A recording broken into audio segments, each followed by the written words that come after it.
Good morning. Welcome to April Fool's Days. These guys aren't going to play any tricks on you, although it would be easy to do with this market price action. Well, we made it through the quarterly stocks number, the USDA planning and intention stocks. If you're out there, what surprised you the most? I bet you a lot of the questions and responses are the same thing. But if you're out there watching, you want to comment, we'll get to those at the end of the show. What surprised you about the acreage number? And then a follow up, do you think we'll still have that few of corn acres by the June report? It's a little two-part Q&A there. Okay, April Fools, new month, new quarter. What do we have going? Big price action. Corn down 6, beans up 2. Wheat really having a bad day, down 9 to 20, depending on which wheat you're looking at. We had extreme volatility in the cattle market on the open. I think when I looked over at one point, I noticed June cattle were down close to 200. Also, last night on the strange but it happened category, we had gold up $45 an ounce. Gold's currently up 25. Stock market was up big last night. Not quite like that right now.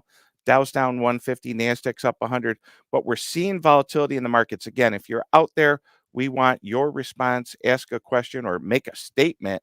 What surprised you most about the USDA number? With that, Connor has some explaining to do. We're going to touch basketball a little bit. Connor, welcome to the show.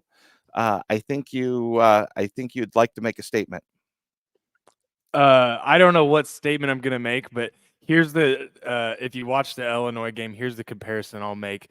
During that beginning of the second half, it was like watching December corn or corn prices in January and February. You thought it was gonna end, you thought we were gonna find a bottom, and by God, we just didn't. It just kept getting uglier and uglier. So I gotta say it. I'm gonna eat my words. Congrats, Purdue. You were in the Final Four.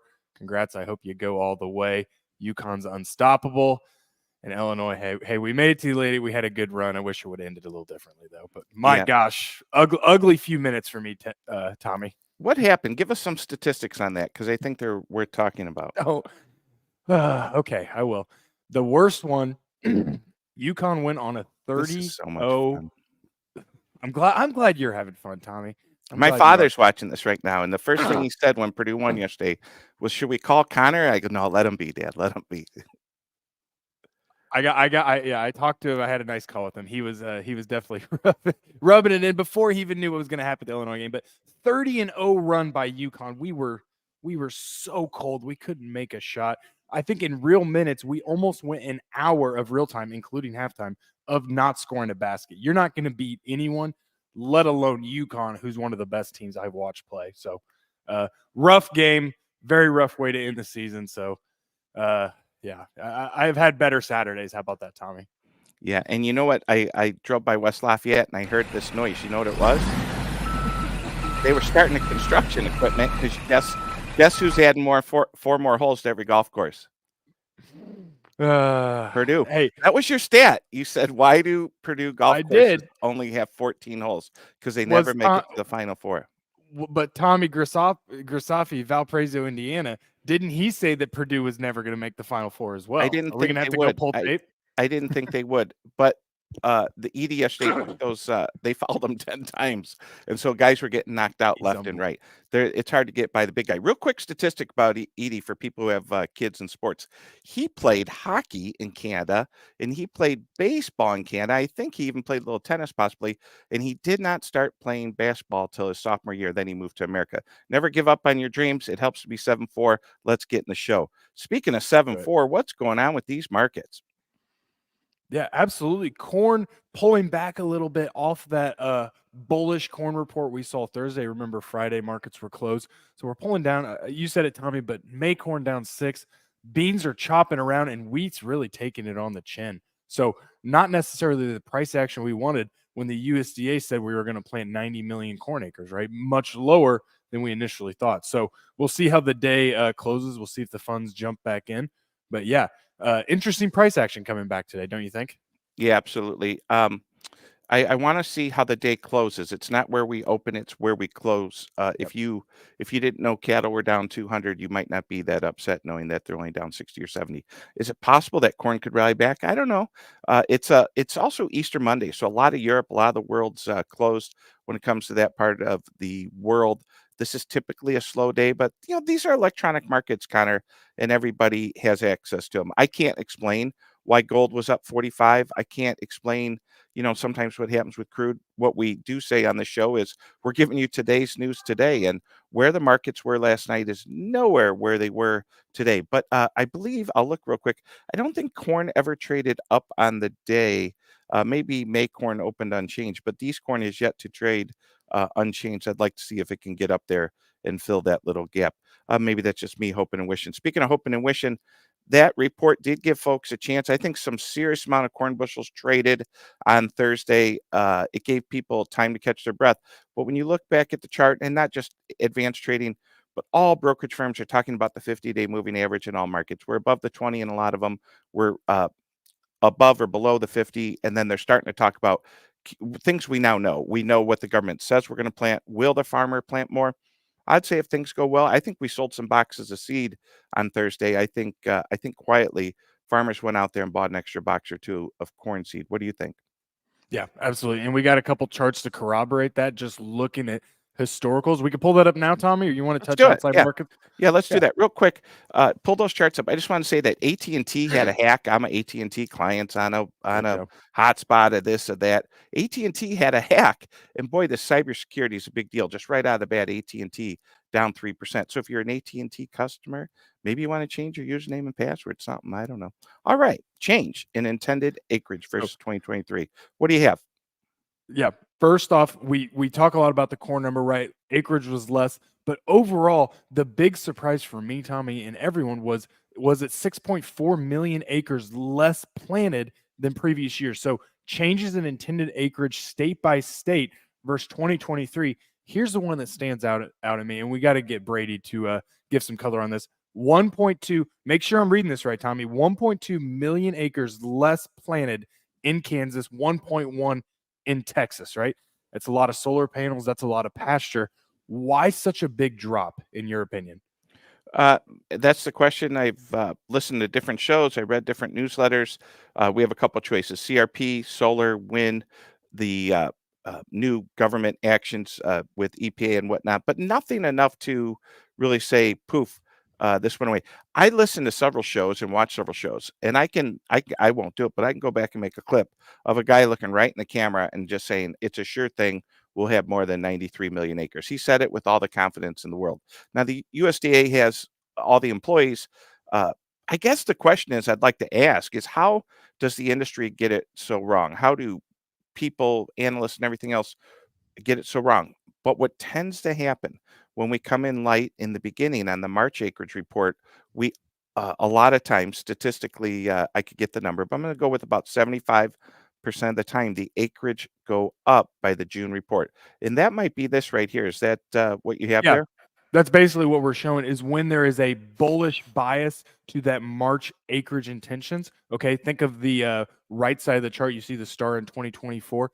That's usually when then the acreage estimate percentage change increases to June. So if it's a bullish number in March on that survey based report, by that June acreage number, usually we find more corn acres. We saw that in 22, 18, 2006, 2008, and you can see where we're sitting at 2024. So here's a chart saying exactly what you just said, Tommy. It's interesting. I guess in the end, folks, you got to market your grain. You got to market your old crop. I like that we stopped going down, but when you look at today's price action, we've given it all back in wheat and lower than where we started. Beans are holding on. Beans had a nice rally off the lows Thursday. That was impressive. It was fun doing the live show with you and Brady, and it was fun watching price get discovered. It was interesting to see corn. I want to say at one point corn was up 2021. Few people running for the doors. We'll see how we'll get those numbers. There's a lag in are the funds covering. So we do know the funds are short. We know the farmer's long. You want to talk about that a little bit, Connor? We had some Yeah. good, interesting statistics about how much corn the farmer's holding on to. Yeah, absolutely. And so we'll do that real quick. I'll touch on the funds first, Tommy, and just looking at that. As you said, there's a lag, but Friday we had that or it would have been Thursday, I believe. Thursday, I'm sorry, commitment of traders report. And as you can see, no principal change. They added a little bit to their corn shorts, but as we look at the price action going forward, we need to keep in mind this very short position that we have on corn and soybeans both. So not a record, but as you can see, we're down in that 2018 or 2019 blue line, 2018, 2019, we're down to those levels. So the funds have a weakness if we get some bullish news, right? They're going to have to cover those funds, cover those shorts. So keep that in mind when we look at that. And so the other thing, Tommy, if you got the numbers in front of you, spit them out. But on-farm storage that we saw that the farmer owns, it's close to, is it a 20-year high? I believe I can pull it up if you're Yeah, go ahead, pull it up. We've been here before. I remember it was the tip of the day from Dr. Larry on the advanced trading notes. We've been here before, but for some reason the number 68 is popping in my head. And Yep, I got it here. Held on farm at 60.8. You were close. well, Was only slightly below the 20-year high of 61.2. So 60 stocks held on farm 60.8%, close to a 20-year high. and so that means that grain did not make it to the elevator system, did not make it to the end user. When I've been going on RFD TV and other shows saying the American farmer's in control, they'll stay in control to the very end, whether we go down a dollar, up a dollar. That's what I was politely trying to say. In this case, we've went down. We may rally back up, but no matter what, the farmer has enough money, operating cash flow to stay in control of their grain, whether it's the right thing, whether it didn't pencil out, where they didn't figure that interest rates have tripled in the last 3 years. Regardless of that, this is a fact. The American farmer is holding the grain. What else do we have on the show today? Yeah. Other thing, Tommy, gold, right? What's gold trading at right now? Yeah, it's backed off a little bit, but I have gold at 22.35. I want to say it was as high as 22.65, maybe even 75. I'll pull that up, and I'll pull that up. We went up to 22.64, well off the highs here. Yeah. Nope. Price check. Wrong month. June. 22.86. We are well off the high, almost $30 off of last night's high. Real quick, Connor, you want to talk about who we had on? It was an odd week, with Thursday, but we had some premium content come out before the report. We released the clients, Brian Bastine and I believe it was Brady, right? They sat down, had a nice conversation. Handsome alert right there. That was a really good little refresher before the report. Then we moved in Brady again, pulling up the slack for us. He went out to the Western Belt and talked to Troy Presley. And it's interesting because we talk about Kansas losing those acres. And Troy, in that video, as you remember, talked about how their cash market is much different than the East. So it would cost so much to get a bushel of corn from Ohio or Indiana, where we have plenty, all the way out there. So they work with a different set of economics. That was a great video. Today, we have a little special about carbon. And of course, folks, every day, 6 days a week, we release premium content to subscribers, $1 a day, $30 a month. Don Wick wrapped up the week. That was released Saturday. And we always have fun with Don. And he's really got he's dialed into the USDA and the government and politicians. There's nobody in his, as we say, Rolodex that he couldn't call. Don Wick, owner, Red River Farm Network, contributor, ATI ProMedia Premium Edition. With that, you want to jump into a couple questions and we'll wrap things up? Let's do it. A couple comments. They might have just been statements. Pull them up, Joe. Thoughts on the loss of principal acres? Plenty of land being devoured for houses and solar in North Carolina. Not a pretty sight for anyone but the banker and the builder. Yeah. Oh, look, beautiful. Well written. Couldn't have said it better. That's true. I have clients in Texas, and they are screaming that they are losing hundreds and hundreds of farmable, good tillable acreage to homes, and they're nothing they can't do. So they're an hour south of Dallas Fort Worth, north of Waco, and people want to supposedly own a ranch, right?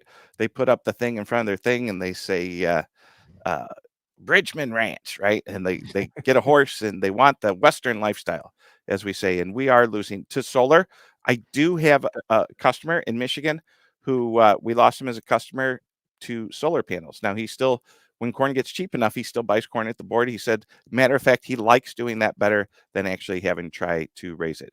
And that's interesting that when corn is below all his neighbors' cost production, he says, I'm just going to buy it on the board.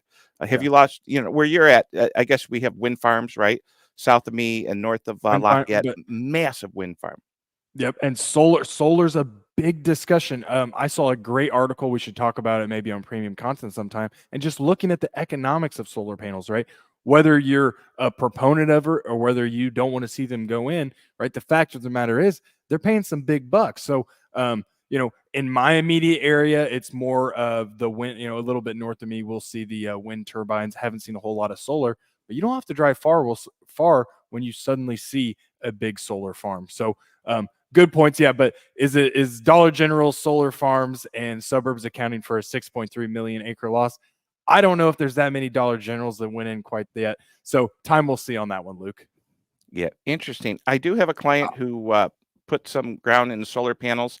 All his neighbors were upset, and I asked him, "Are you upset that your neighbors are mad at you?" And he said, I quote, "My grandkids won't know those old crabby people." That is a direct quote. So he made the decision financially for his kids and grandkids, not his neighbors at the coffee shop. I doubt he goes to the coffee shop anymore, but I learned a great saying yesterday, and I'll say it now. When someone's giving you money, they don't correct your grammar. So when money's being given away, they don't correct the grammar as they give it to you. With that, maybe I didn't say it just perfect, but that's what I'm thinking here. Tony, I would have thought you'd been an Illinois person. Boy, you're on the wrong side of the state, Tony. Tony Dunker out there with the gotta go Boilermakers. We have a lot of employee owners who are Boilermakers. We have a lot of employee owners who were Illini fans. I even noticed today I got some emails from some of our big Illini fans that they were taking the week off. I would too if I was you. That was an embarrassment. But we are here. We're here every day, live at 9. How do people get a hold of us, Connor? Yeah, give us a call. Send us an email, 855-737-FARM or info@atipromedia.com. With that, we'll be going live every day, completely watching this price action. Quick update: corn's it's still down 6. Beans are rallying a little bit, up 2. So we'll see what the rest of the day brings, Tommy. See you, Connor. See everyone tomorrow. Thanks. Yeah.